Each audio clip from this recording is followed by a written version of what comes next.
Hello and welcome to the 2021 Chubby Children's Charity All-Star Gala, a fundraiser for a very important cause. I am Paul Bellini, pre-canceled founder of the Chubby Children's Charities, and my preferred pronouns are whatever you like, because regardless of how I identify, I don't want to impose. You know what concerns me most? Prepubescent obesity. Each year, thousands of fat little children need our help. Desperate and lonely, they hide in their basements, playing video games rather than engaging in physical activities and social interactions. We are in danger of creating a generation more fit for the cattle pen than for the world at large. And yes, get ready for a lot of bad puns over the next hour or so. So tonight, I'm asking my famous friends to help by drawing attention to the plight of chubby children everywhere. Well, mostly North America, where processed foods and fast foods have created a humanitarian crisis in weight gain. Yes, tonight will be a cavalcade of stars, stars from all over the world, stars from different time zones, and all with different grasps of reality. And if there's one thing they all have in common, it is the plight of chubby children. How important is this? Well, maybe if I tell you my story, you can understand a little better. I was born fat to an Italian family that ate mounds of pasta. All those carbs, what chance did I have? My parents were sympathetic but helpless. When I asked my father why we were all so hefty, he told me that we were descended from a tribe of really fat cavemen. By the age of 6, I weighed 60 pounds, almost double the weight of my fellow classmates. At age 7, I weighed 70 pounds. By 8, I weighed 80. By this metric, I could possibly be 600 pounds by the age of 60. I could not let that happen. As it was, I was a freak, a blob in the playground, incapable of mounting the swing or the slide, and always in danger of breaking them. I was all legs, ass, gut, and tits, like the Venus of Willendorf. Now, the ass came in handy if I fell down, but the rest was an embarrassment. I remember the first time my dad saw Cher on TV. He said, "Polly has bigger tits than her." I was so humiliated, but I couldn't prove him wrong. I mean, in hindsight, what does that say about Cher? With my round, plump face and budding breasts, I was often mistaken for a girl, which wasn't so bad when it came to dating older boys, but after copying a feel, they usually always fled in horror. Meanwhile, my mother started baking cookies for local weddings, and I was her official food tester, so you can just imagine. At the time, I tipped the scales at about 200 pounds, which wouldn't have been so bad if I hadn't been 5'2". My dad used to quip, "You don't have a weight problem, you have a height problem." My dad. So quotable. Throughout my adult life, I have always grieved for chubby children. If only they could be svelte, little size zeros running around a playground. Looking good, little Jimmy? But childhood obesity rates continue to climb. Soon, the world will be nothing but fat children. So you must be asking yourself, how can I help? Well, today, if you donate to our cause, your contribution will help pay for enrollment into fat camps, Jenny Craig memberships, B12 shots, lap band surgeries, even girdles, whatever works for our big bone babies. Our ultimate hope and prayer is to completely eradicate fat from children's bodies until they resemble runway models. Because what could be more beautiful than fabulous cheekbones on a 12-year-old? I mean, really, self-esteem is at stake here, people. And I'm not the only one who thinks so. Because tonight, several of my celebrity friends will be joining us via Zoom to offer their support. And who could be more supportive than my dear friend and my co-host every year, Miss Lulu Collins? Hi, Paul. So good to see you. Good to see you too, Lulu. Now, normally, as in the past years, you and I would be together on the same stage. That's right. Just like last year's successful fundraiser that brought in over $100 for chubby children everywhere. But we can't do that this year because of quarantine and COVID. So we're here live on Zoom. Oh, that's right. It's just not safe to be in the same room together. Not when we live in a world where any one of us could be infected and not even know it, spreading pestilence by merely talking out loud. You know, it's funny. If you had told me 1 year ago that a flu virus would spread worldwide in record time and claim hundreds of thousands of lives, I'd have said, so what? But here we are in the midst of plague culture. Well, we simply can't risk exposure. And you know, Paul, it's so easy to get COVID-19. It is so insidious. I heard about a woman who got it from touching a doorknob. Oh, I've heard even worse stories on the local fear mongering newscasts. I heard you can get it just from breathing air. And even if you're the only person on a mountaintop, the virus travels that far. I heard you could even catch it over Zoom. Indeed, one can never be too careful. But tonight isn't about COVID, Lulu. We are here because of the epidemic of obesity in young children. Oh, that's right, Paul. And I'm here to keep track of the donations. Periodically throughout the presentation, I'll butt in with a dollar figure and shame all of you into making a small or rather large contribution to our cause. Because after all, should this be allowed to continue? Breaks my heart, Lulu. Mine too, Paul. Okay, well, let's get on with the show because we do indeed have an amazing presentation tonight. So many of my famous friends and those who are on the way down and need some exposure will be with us here tonight. It will be a virtual fuckfest of Who's That and Remember Hymns. All I know is that my guests tonight are all here to support this vital cause, and who better to start the show than my dear friend and a victim of one too many facelifts. Here, reading from a prepared statement, is Hollywood legend Miss Miriam Hope Davis. Miriam, can you offer us some hope? I sure can, Paul. Hi, everyone. Hi, chubby children. This is Miriam Hope Davis, dangerously underweight Hollywood actress. And like so many other young women with stars in their eyes, I relied on good old fashioned bulimia to control my weight. Well, I cannot resist a delicious meal. I just don't want it in me for too long. I'm the same with men. So, the right thing to do is excuse oneself, sneak off to a washroom, and discreetly vomit it all back out. Some people would call this an eating disorder, but what's worse, puking or being a big, ugly, old fatso who no casting agent will touch? I couldn't risk the penalties. So when I discovered how easy it is to shove a finger down my throat and heave up the entire contents of a Michelin 3-star dinner, I was hooked. Now, I puke up just about everything, including my pride. Let's be honest, Hollywood won't make movies about fat people or cast fat people even in roles requiring jiggling body parts. They'd sooner build a fat suit for a thin actor to wear. They even did it to Viola Davis. It's a harsh, cruel world out there for fat people. Maybe one day the idea of being overweight will not be so vilified.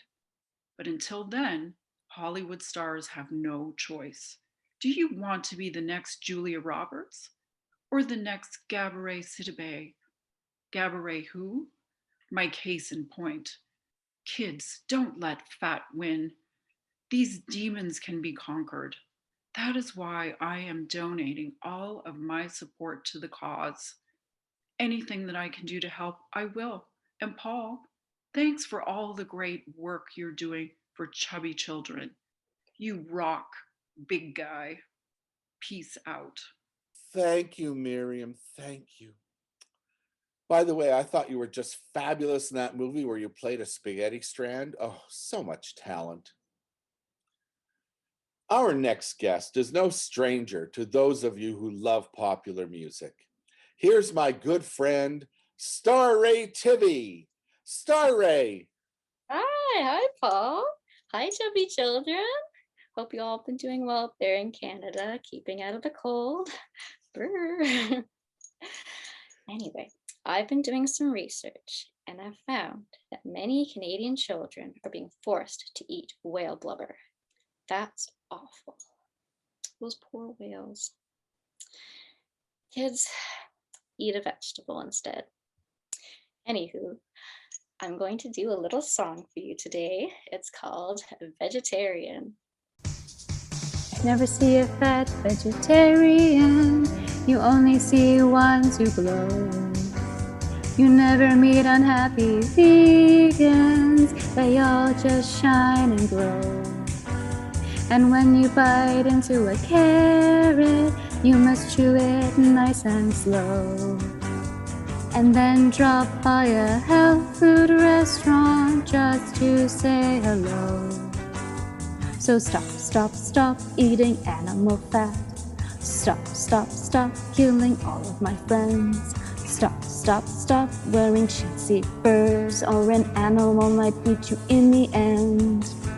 I tell you now, I tell you true, you must turn off that barbecue. You cannot be a carnivore and live. I can't believe that people eat bacon, and they even eat hot dogs. Those are bunches of happy creatures engaging in a dialogue. Now they are a plate of victuals or rated on some foodie's blog. But if a chicken held you hostage, would you cower like a demagogue? Vegetarian, step right up and sing. Vegetarian, such perfect effing things. Vegetarian, step right up and sing. Vegetarian, ha!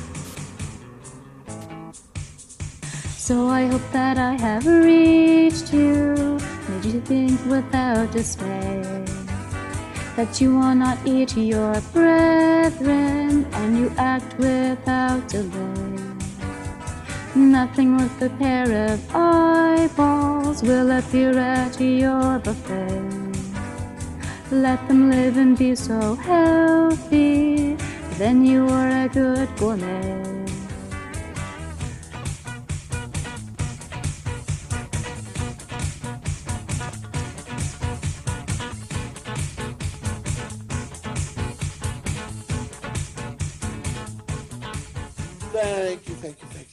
Thank you, Star Ray. Oh my God, you are a diva and a goddess and an agent for change.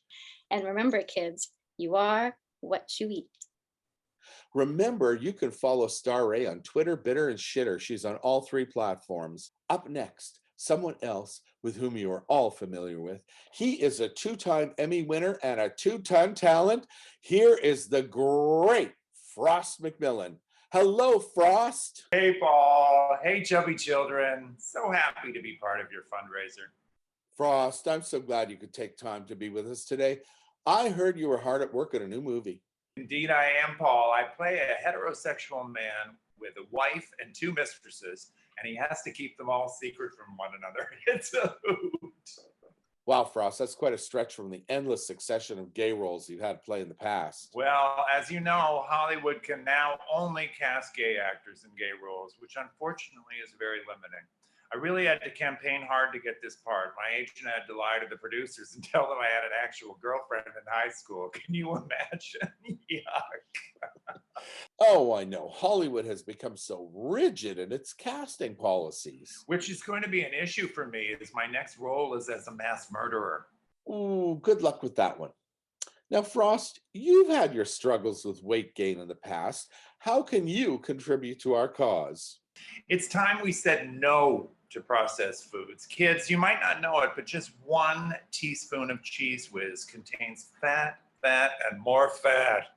When I grew up, food was simpler, more pure, less added salt and sugar, natural, not processed. I have never opened a can in my life. TV dinner? Not for this guy. I'd sooner die than eat a hot dog. You will die if you eat a hot dog. It's healthier to eat an actual dog. As an actor, I've always had to maintain a certain type of physique, strong, masculine, lean, desirable. This means hours at the gym, days of fasting and liquid diets, counting calories and measuring lipid levels. You think it's easy? It's not easy. That's what makes it worth doing. Once I didn't work for 2 years. No one would cast me. Then one day I looked in the mirror and I knew why. I needed a quick, efficient diet, so I ate only Melba toast and egg whites and air-roasted mushroom bits. I cut back to about 200 calories a day. I almost fainted in public. My stomach twisted in agony. So empty was it at the time. My doctor propped me up with B12 shots. After 2 months, I was magnificently underweight, a paragon of a man. All that weight loss even made my dick look bigger. So kids, it's definitely worth doing. Wow. Such wise words. Thanks, Frost. And good luck with that murderer role. I'll be collecting my Oscar from prison, Paul. Goodbye.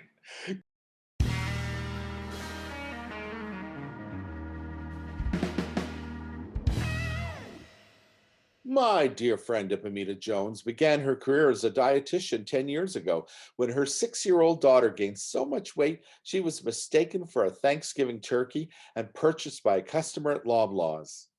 After wrestling her child out of the arms of the anxious shopper, Jones decided it was time to do something.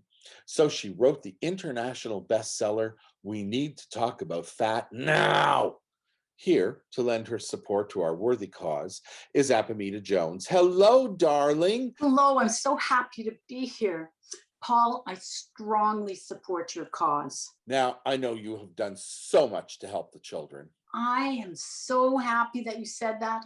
I've formulated a new food called Super Junk Foods. Super junk foods? What's that? Well, it's the name of my company, Paul. I spent a year researching why my daughter gravitated towards empty calories. But I realized instead of steering her away from such foods, what I should be doing is improving her foods so that they had more nutrients. For instance, this chocolate chip cookie has the same food value as my favorite family meal, kale encrusted chicken breasts. And this bag of chips is even better. Each chip has the same food value as 8 carrots. They're crunchy, salty, and full of beta carotene. That's brilliant. So junk food addicts will be getting their vitamins. All my foods are vegan. Everything is vegan. Even my shoes are vegan. Well, not really, but the Cheeto was ethically sourced. Even the burgers and fries are made entirely of cauliflower and rutabaga. And this chocolate wafer, it contains the same amount of protein as an entire cow. It's only 4 calories and it's marvelous.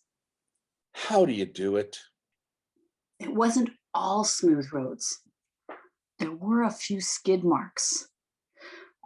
You know, the chips initially caused relentless diarrhea. This is great. I wish we had these things when I was a kid. I feel I've made a true contribution to humanity. I guess the only drawback might be the cost. Well, naturally, they're priced at a higher value. Just out of curiosity, how much is the chocolate bar? This bar retails for $79.99. Oh, okay. How about the chips? They're a little bit more affordable, just $79.98. By the way, Ipamita, I've been meaning to ask you, how's your daughter doing now? She's fabulous. She can fit through doorways now. However, she has disowned me. She says, I'm the best 120 pounds she ever lost. Ipamita, Thanks so much for talking to us today. I really love the products. Granted, I got the free samples. I had no idea they were so pricey. But can you ever put a price on good health? You glow, girl. Bye. Bye.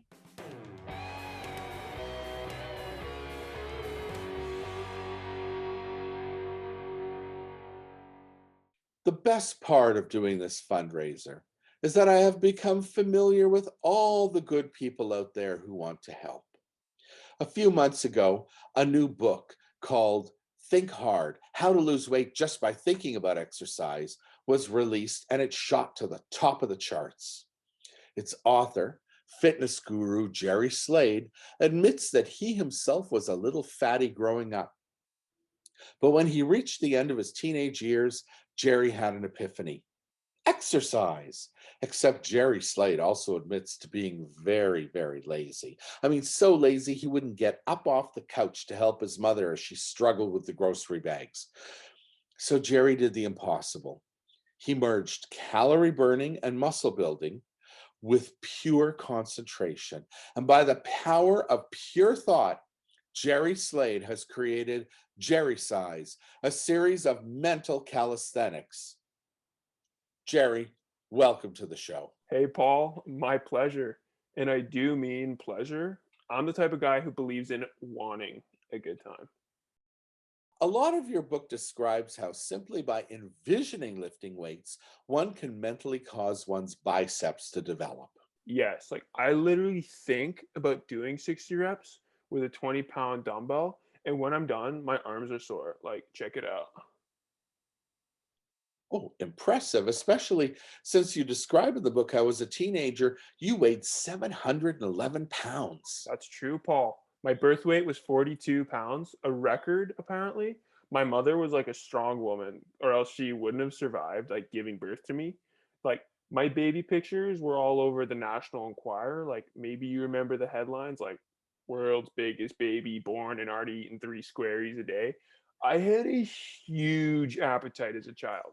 I once ate my whole pet turtle, like shell and all. Like, he wasn't that delicious though. So what changed, Jerry?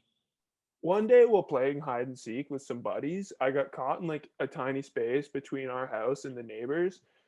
And like paramedics had to come and free me. And it was not without physical injury. Like 3 of them were hospitalized. I got some scrapes, but my blubber like kept me protected. And while I was happy about that, like I realized that like, things had to change. Like I couldn't go through life getting caught between two houses. I'm sure it was a day of reckoning for you. Oh, it sure was. Like around the same time, I found like an old book called The Secret. It was about how if like you visualize driving a Corvette, like you'll eventually own one, right? So you literally will things into existence. So I thought maybe I can do this to shed some pound skis. So that night I developed a program of mental calisthenics. I would like envision lifting weights, and afterwards I felt sore but pumped. Without doing anything, I started to get strong and slim. I envisioned dieting and exercising without actually doing either of them. And it worked. Hence, Jerry sizing. Wait, you mean you were still eating like a glutton and sitting around watching TV, and yet your body transformed into this? That's right. And that's why I wrote Think Hard. As you know, it was a huge bestseller, and it wasn't long before my publisher approached me with the idea of a sequel. But this time, one aimed at fat children. Like, remember the little engine that could ball? The little engine tried to make a steep upward climb and it had to use every bit of energy it could muster the whole time chugging. I think I can. I think I can. That's me, Paul. The little engine that could. Wow, Jerry, that is quite an inspirational story. I mean, it seems like you are living every fat person's dream to lose weight just by thinking about it. I mean, I love it. Food for thought, so to speak. Which brings me to my next question. If you can envision weight loss and bodybuilding, couldn't you also just envision eating all the fattening foods without actually doing it? Probably, but why? Don't you like to eat? Well, look who you're asking. With Jerry size, all that is required is mindfulness. It's more meditation than calisthenics. I have proven that we can do everything with our minds. Mindful exercise, mindful masturbation, mindful thinking. Use the power of your brain, kids. Jerry, I am so inspired by your words. Remember, Paul, you and fat kids everywhere can look like this. Thanks, Jerry. See you at the finish line. Thanks, Paul. Take care.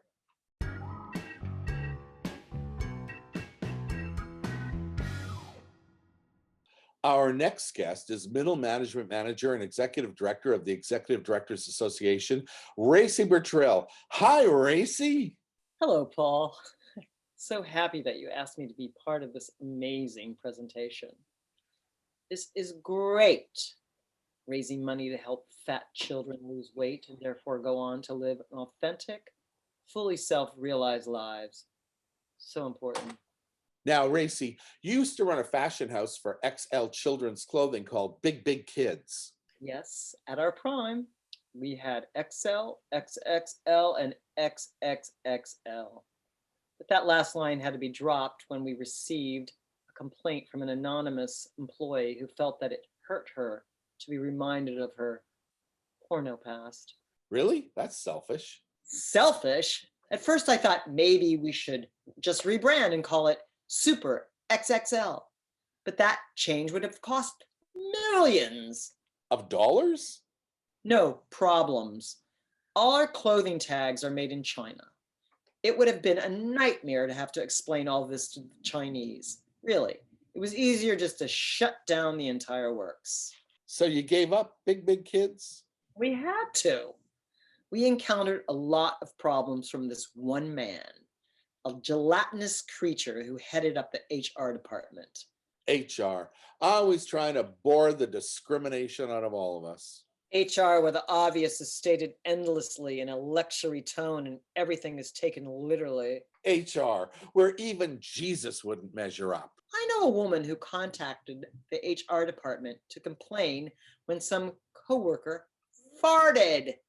It violated her right to clean air. It's so sad. Yes, but different times require a different approach. That is why we have created moo-moos for children. What child wouldn't love a moo-moo?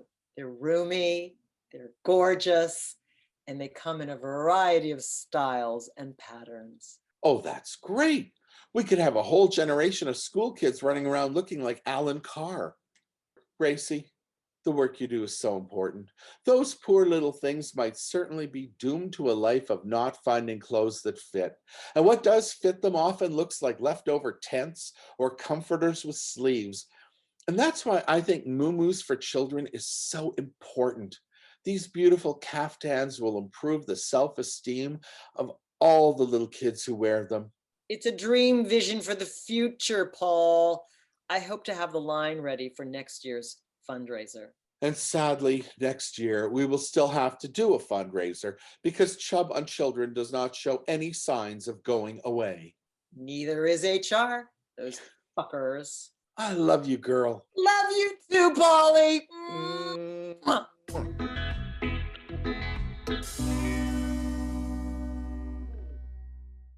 And now, here's the hottest new singing sensation heating up the charts right now. Please welcome the amazing sounds of Mr. Von Vogel. Howdy, Paul. Now, when you first asked me to contribute my time to your worthy cause, I thought, chubby children. How do you even make those? Do you force feed them like a foie gras goose? Do you apply ice cream directly to the thighs? Do you stick them in a tub full of Lindt chocolate? I mean, don't get me wrong, those all sound like great ideas, but I just hate the thought of those poor little fat kids. Now, between you and me, Paul, if I had a fat kid, I'd probably starve it, Make it do 1,000 push-ups, 1,000 sit-ups, 1,000 jumping jacks. Ain't no stopping. Then, a couple hours in that sauna, just melt that blobbage right off. Nothing uglier than a triple chin, especially on a kid. Ugh, man, I hate fat, I tells you. So, I decided to write a little song, really get to the bottom of how I feel about this. Now, I call this song Fat Shaming. Hope you like it.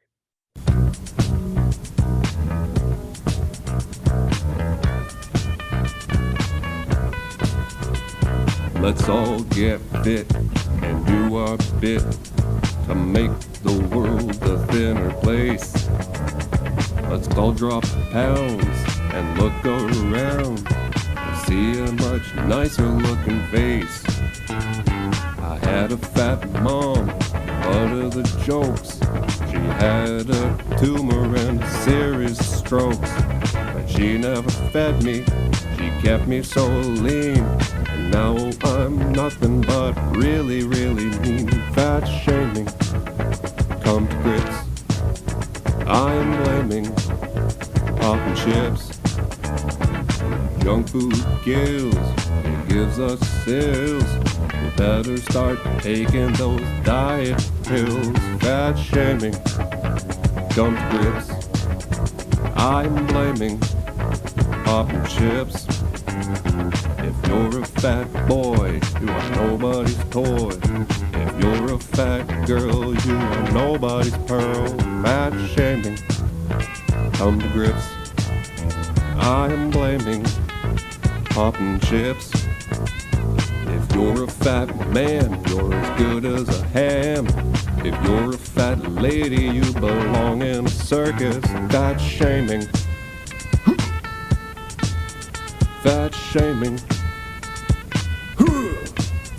fat shaming, come to grips. I am blaming popping chips. Wow, Van, so powerful. Brings a tear to my eyes. Van Von Vogel's new album, 15 Songs About Abysmal Choices You Made While Drunk, is due out later this month and will be available on all the regular platforms. Now, because I believe all points of view should be represented, I decided to invite my dear friend Frank L. McGovern to tell us why he thinks kids should in fact be little fatsos. Frank, welcome. Stop the madness, Paul. I mean, stop insisting that all fat kids should lose weight. I don't get it. Why? Some of them like being fat. You know, Paul, it's a badge of honor. It's a protection against the cold. It's a fashion statement. You know, you think you speak for all children when you do this fundraiser? You know, but let me tell you, there are thousands of children out there who want to remain big. Are they worried about the health risks? You know, Paul, you know, we live in a world that medicates most conditions like cholesterol, high blood pressure. Fat kids can live and flourish in today's world, and why not? You know, in some cultures, it's a symbol of status, you know, strength and wealth. These kids choose to be fat, and we should honor that desire. But other kids in the playground make fun of them, call them fatty and mean stuff like that. You know, children of generous proportions must stand vigilant. You know, they must stand up to their bullies. Use their bellies for liberation.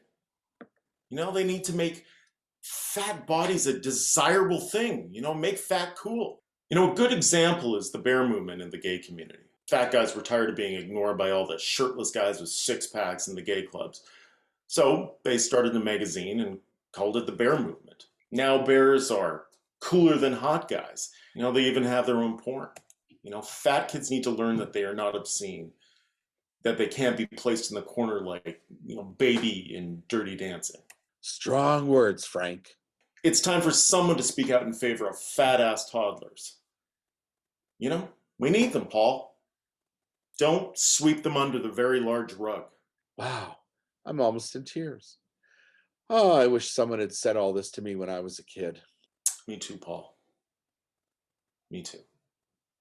Hashtag me too. I believe that one's already taken. Really? Well, never mind. We get the message, Frank. Give fat kids a chance. Let them be who they are. In fact, we need more fat kids on Earth. Yeah, but not too many. All that extra weight might slow down the planet's rotation. Oh, hey, Paul. Can I interrupt a moment? Oh, hi, Lulu. What's up? Seems that Frank's position is exactly the opposite of what you've been saying here today. It seems that you support the opposite point of view at the same time as your own. I don't understand. But thanks anyway, Lulu. And Frank, keep on fighting the good fight, mister. Thanks, Paul.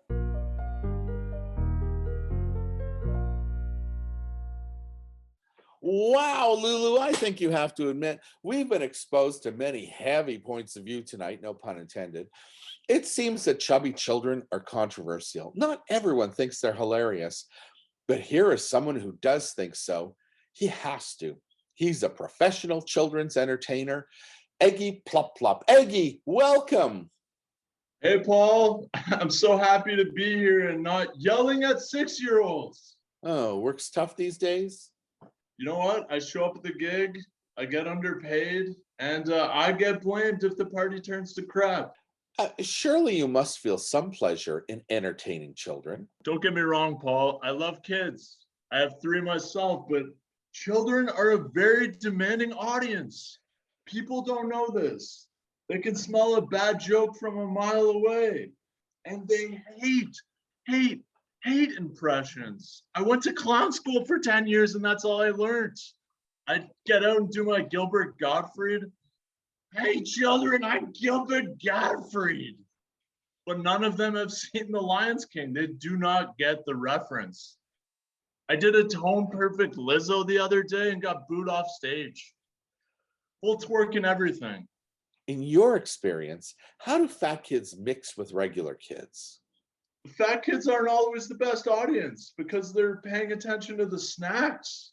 They get distracted. One little boy yelled at me to stop doing the jokes so that he could eat his brownie. So what did you do? I told him to get the fuck out and that I was the one performing. Really? No, in my head. In reality, the kids just surrounded me and pummeled me with plastic baseball bats. Were the parents mad? Parents? No, there was no parents. These kids are like booking the parties themselves. Something called the underground kids party circuit. They get one of the prepubescent kids to plan the whole thing and then commandeer a backyard while the parents are out of town. Yeah, no adults allowed. Then they get some poor schmuck like me. I show up, do my shtick, and then find out that there's no one there to foot the bill. Last time they paid me in gummies. How awful. They were weed gummies. I was stoned for a week. You know, we often don't consider how hard it is for children's entertainers these days. Yeah, children ain't what they used to be. Now they're organized and ruthless. Kind of like Little Sopranos. Yeah, and about as fat as the Sopranos. Yeah, this one kid at the last party made me call him Little Big Pussy. What a world. Anyway, Eggy, thank you so much for coming by and adding your 2 cents. Yeah, 2 cents is what I got paid in the last party, Paul. It's tough. I give up. Give up. Awareness of chubby children is everywhere nowadays. The world is changing rapidly, and who better to inform us than popular drag entertainer Bitch McConnell? Hey, baby. Hey, Paul, you're gorgeous. Don't change a molecule, my darling. Thank you, Bitch. Now, I know you are one of those drag queens who show up at libraries to read children's books to kids of all ages. How's that going? Well, usually it's a breeze. The kids love it, the parents love it, and the library staff love it. But something happened recently, right? Something did, and it was shocking. Do tell. Well, I was reading a children's book called Louisa Has a Mummy and Another Mummy by someone called Woke Williams. It's pretty short, just 2 pages, but it was fraught with controversy. Why? Because it involved certain issues that seem to be on everyone's minds all the time now? Because of one of the illustrations, it was of a little boy named Rolly.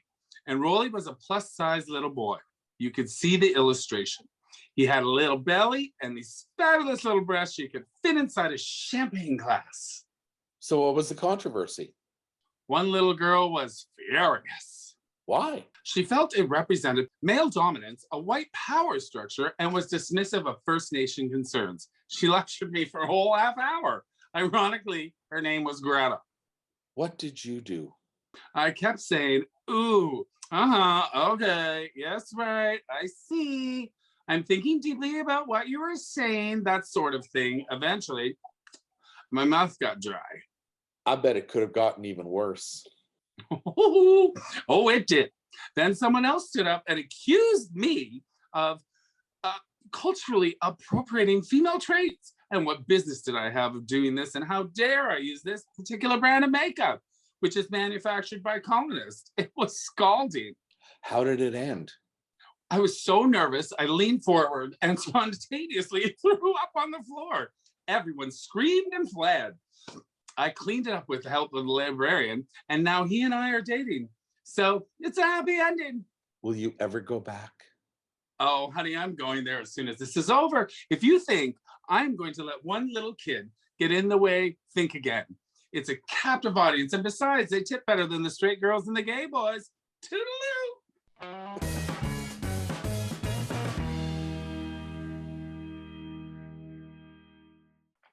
Well, Lulu, that was eye-opening. We have some great guests on our show. I know. It's been fascinating. Everybody has a different opinion or something. I could just listen to this drivel all day long. But isn't it time you and I had a bit of fun? Isn't it time for... You mean? Yes, I do. I mean... Chubby Trivia! Yes, a trivia game about the history of overweight.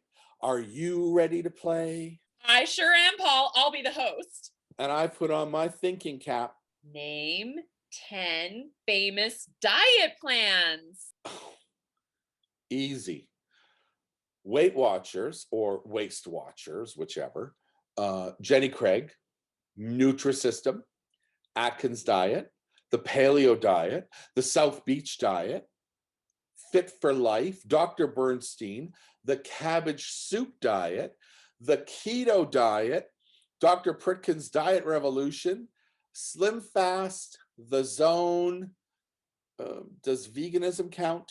It does. You get a high score of 14. Wow, you are just shredding this game, Paul. I know my fact. Next category, fat gods and goddesses, including famous historical figures. Name them. Buddha, Winston Churchill, Jackie Gleason, Oliver Hardy, and Lou Costello, Napoleon, Kate Smith, Fatty Arbuckle, Henry VIII, Harriet Tubman. Harriet Tubman wasn't fat. That name always confuses me. Anyone else come to mind? Oh, yes, Elvis, of course. Leslie West from the band Mountain, Brando, Orson, Divine. Wow, Paul. You've dazzled us with the sheer size of your knowledge on fat. Thanks, Lulu. You're the best. Well, I suppose that's all the time we have for trivia, folks, because we still have a lot of supportive and wonderful guests to talk to today.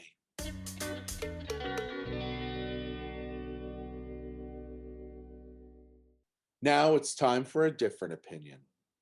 You know, all night long, we've talked to people who support and encourage our cause. They understand that the world could definitely be a better, thinner place. But then there's Lou Duvet, head of the direct action organization BLOB, or BLOB. In the past year, members of BLOB have engaged in all kinds of street theater, like killing a chicken that had been dyed pink in front of Chick-fil-A. Didn't go well. Or protesting a protest against allowing a protest group to stage a protest over a previous protest.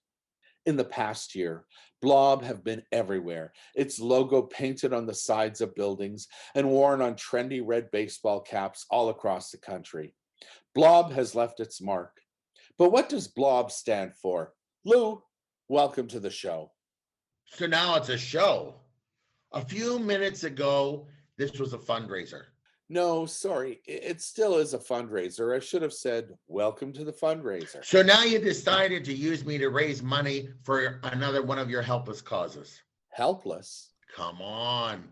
Is there really any amount of money that will help kids from getting fat, Paul? You know, it sounds, Lou, like you've given up hope. Fat people are obviously identifiable as addicts. You can see where their need lies.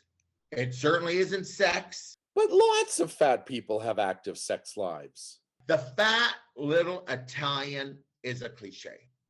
But like all cliches, it had to come from somewhere, right? Admit it, Paul. Italians are obsessed with food. Lou, I could follow your logic, but only to a point. Different cultures create different diets based on their food supplies, for instance. And some cultures may have a propensity to overweight, like Americans. Listen to you, getting all dainty with your words, Paul. Dainty, dainty. Don't offend anybody. Listen, regardless of the race or place, every fat man seethes with fat man rage.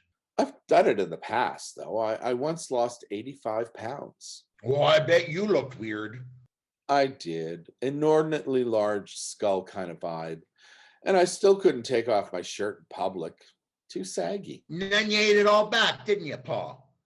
And let's be honest. Here I am lecturing fat children, but have I done anything about it? Wow, Bellini, I didn't mean to push all your buttons. Jeez, calm the fuck down. Okay, I will. After all, there's always tomorrow. Cue the wind machine and the Max Steiner score. Okay, Bellini, I've had enough of you and all the gay references. Lou, a pleasure as always. Take care. Now let's check in with legendary food blogger Pavel Hummel. Pavel, how are you doing today? Well, Paul, who cares? Thanks to COVID and the Republicans, the world is going to end fairly soon anyways. Wow, Pavel, I'm sorry you feel that way. Don't you think mankind has any hope of survival? Do we? As soon as we created a vaccine for COVID, a new strain appears and it's even deadlier. It just never stops. I already bought a burial plot. Get ahead of the curve, so to speak. Well, I get where you're coming from. There are a lot of terrible things happening these days, but isn't it a bit premature to declare that it's the end of mankind? I mean, we have survived terrible plagues and shitty politicians in the past. Paul, look at the timeline. We can now accurately predict the exact day and time the world will end through a series of calculations that are based on Jewish feast days and the lunar calendar. Plus, the Hadron Collider will set free a series of collisions that will form a black hole powerful enough to consume Earth and all life on it. So what can we do about it? Well, nothing, I'm afraid. So kids, if you're fat, stay fat. What's the point of slimming down and getting all healthy? You will never see old age. I'm afraid to say it. Wow, Pavel, you are bumming me out. It's not long now, Paul. The planetary alignment proves it. All we have to do now is wait for the Pope to resign. End times.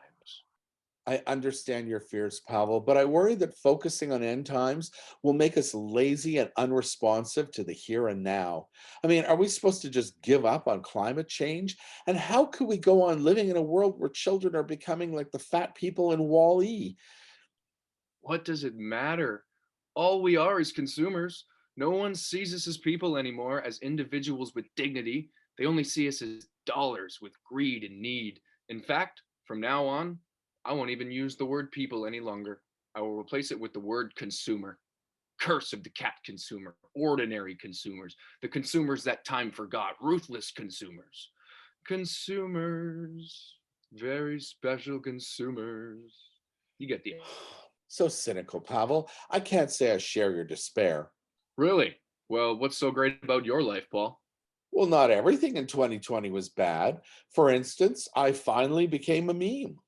And I found my lookalike, my doppelganger, so to speak. His name is Don Federico Fatucci, and he enjoys long walks on the beach. Although the less said about his dick pics, the better. Oh, ha ha, funny. Aren't you a comedian? Actually, I am. Wait, did you hear that? It was the standards crashing for all single people. Oh, I mean consumers. Living alone less than 12 hours before lockdown, maybe a driver's license suddenly isn't that important. Oh, you do hard drugs? Yeah, but are you trying to quit? How many face tattoos? Were you released on your own recognizance, or will there be a warrant out if you sleep over? Plenty of fish. It's your time to shine. I concur with whatever nonsense you just blurted out. Sure, whatever. Do what you like, but what does it matter when we're all just zombies? Now, what are you suggesting? That there are no fat zombies? Are brains calorie free? Now you're just mocking me like I'm some sort of flat earther. But you will learn, Paul. You will learn. In any event, all I can say to fat children is eat up. Enjoy yourself. It's later than you think. Well, Pavel, thank you for your input. It's a bleak picture that you paint. By the way, how's that blog of yours doing? You know, my favorite entry last year was your recipe for long pig. Oh, the blog's doing great. I just got Loblaws and Walmart to come aboard as sponsors. God knows they both made out like gangbusters during the quarantine as essential services. So it's not like they don't have enough money to pay me.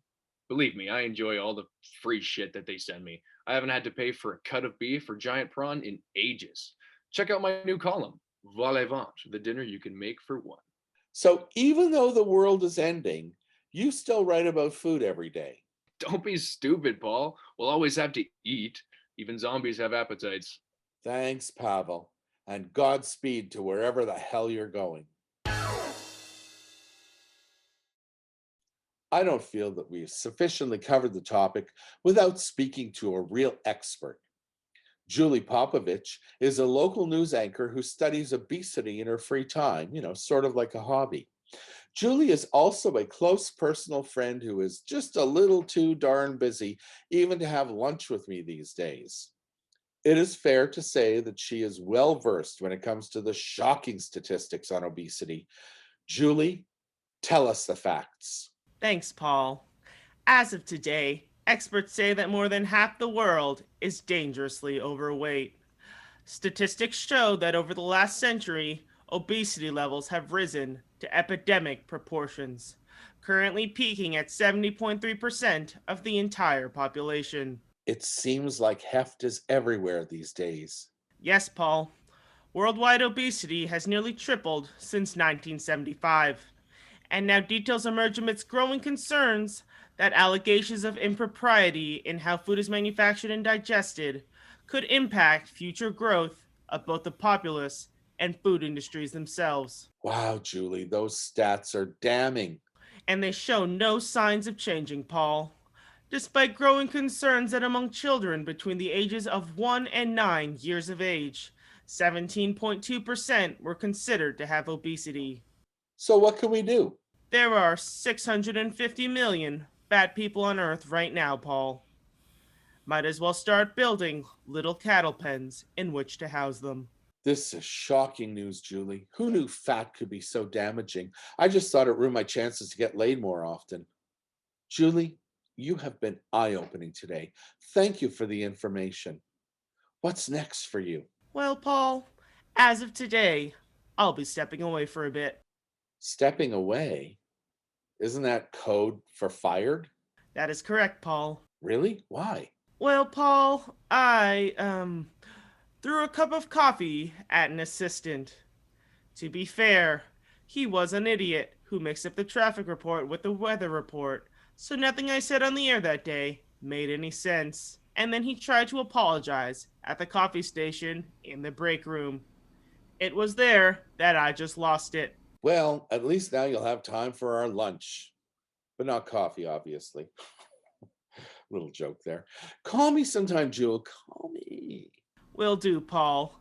I'm Julie Popovich, signing off.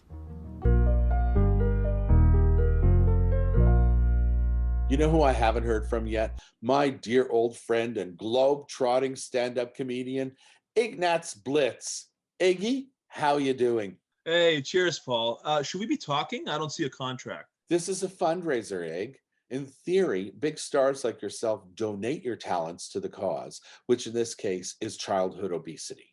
Well, okay, well, maybe it's a good thing, like investing in a future audience. No, I get it. I get it. Now, you are one of the world's funniest comedians. How do you do it? Is this going to be an interview with lots of dumb questions? Hey, can we talk about you instead? Like the time we were in that hotel room, Vatican City, seeing blow off the ironing board? Oh, Yeah, I recall the surface of the bureau was too low and the top of the TV was too high, whereas the ironing board was just the perfect angle for the straw. Hey, why are we talking about this now? I'm on screen doing a fundraiser. Hey, that's why I'm a master comedian. Because I can get someone like you to talk about things like that. By the way, kids, he did all the lines. Oh, I was just trying to impress that hot priest I picked up at the club. But anyway, let me ask you this. Your job takes you all around the world.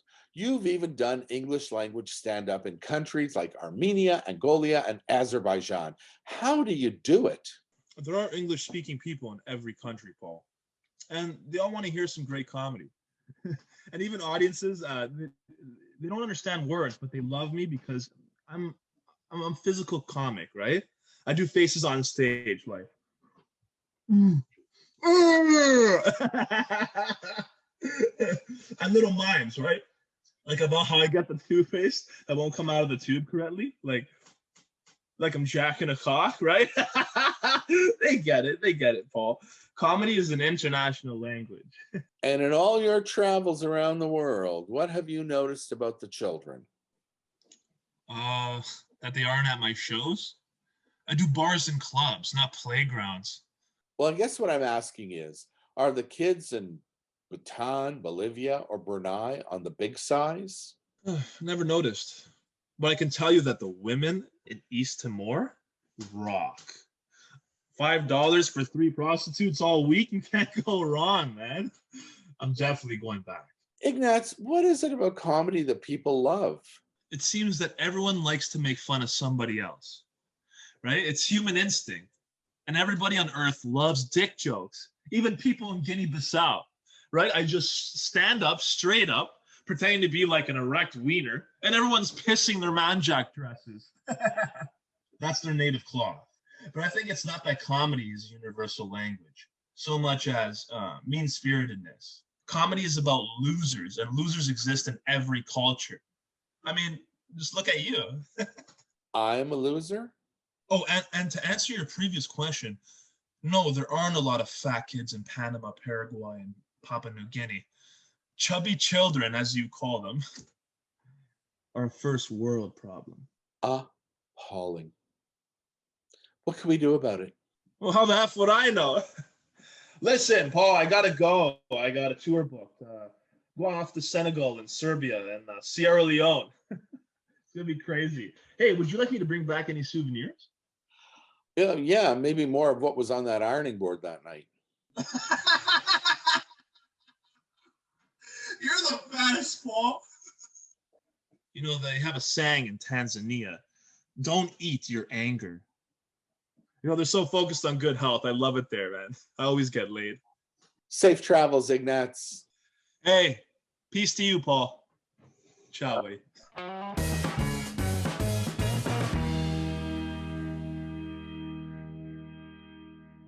Well, we're almost at the end of our presentation, but I've definitely saved the best for last. When I first started this charity 5 years ago, there was one person who stood by me. What can I say about this person? She's warm, she's witty, she's wise. She is always there when I need her.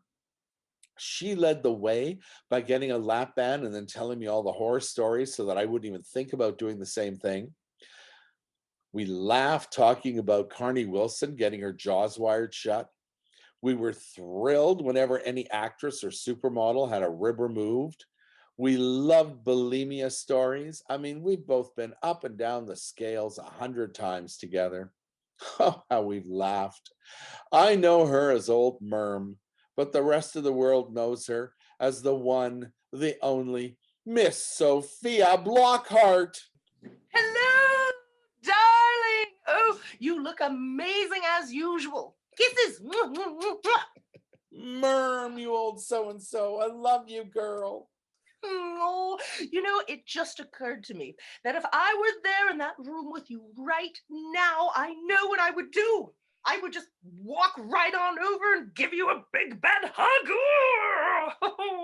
Merm, you know I dream of the day when we can be together again, dissing other people and making cocktails with all stupid ingredients. Yes. When is the last time I saw you?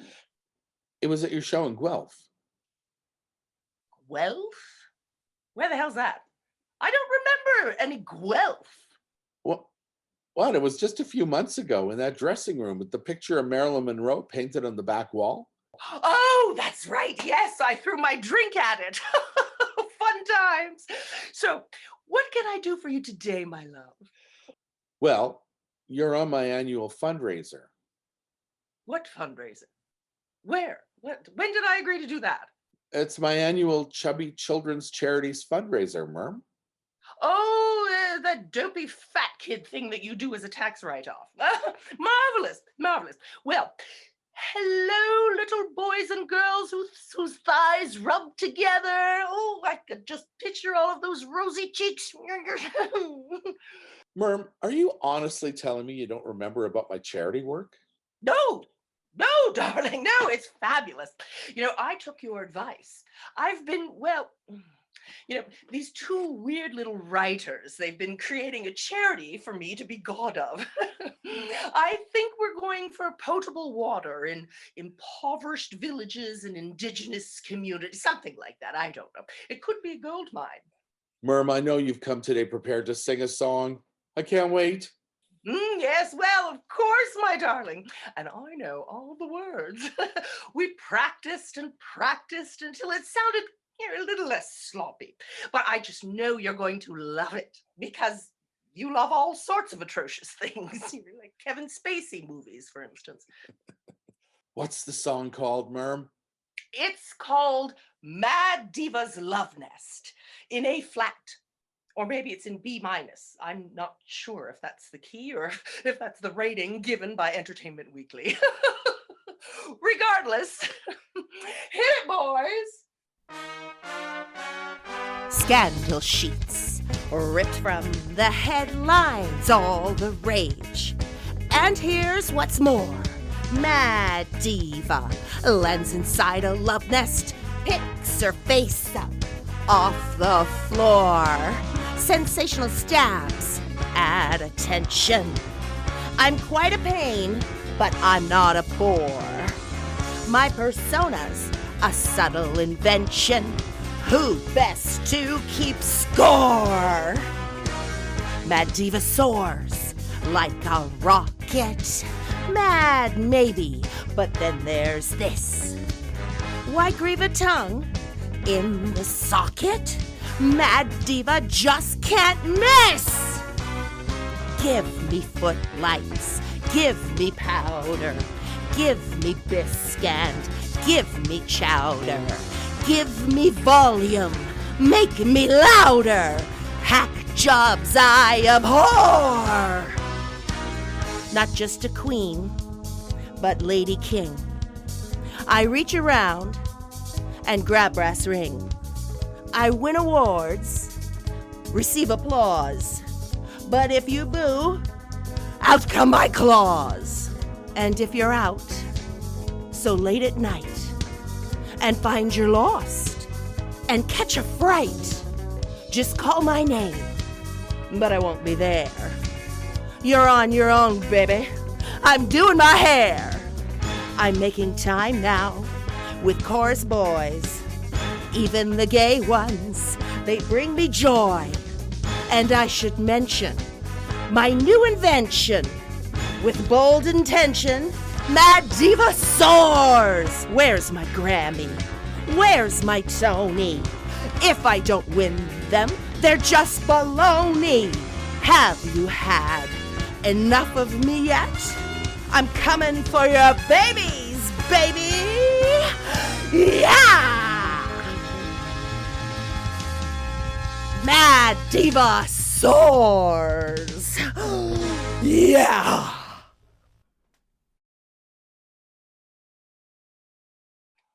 Sophia Blockhart, everyone. What a performance. Oh my God. Wow, Merm. You really know how to bring it. I'm sorry, darling. I only brought one tiny baggie in my purse, just for me. Oh, no, that's not what I meant. I meant good singing, dear. Ah, yes, good indeed. I'm a star. And so are you, dear Paul. Good luck with your fundraising campaign. There are people who rely on you. You need to make sure that every little penny goes to the people in need and not to your bank account. Please, Paul, please promise me that you will keep the public's trust, or at the very least, the impression that you do. So, good night, my darling. Ooh.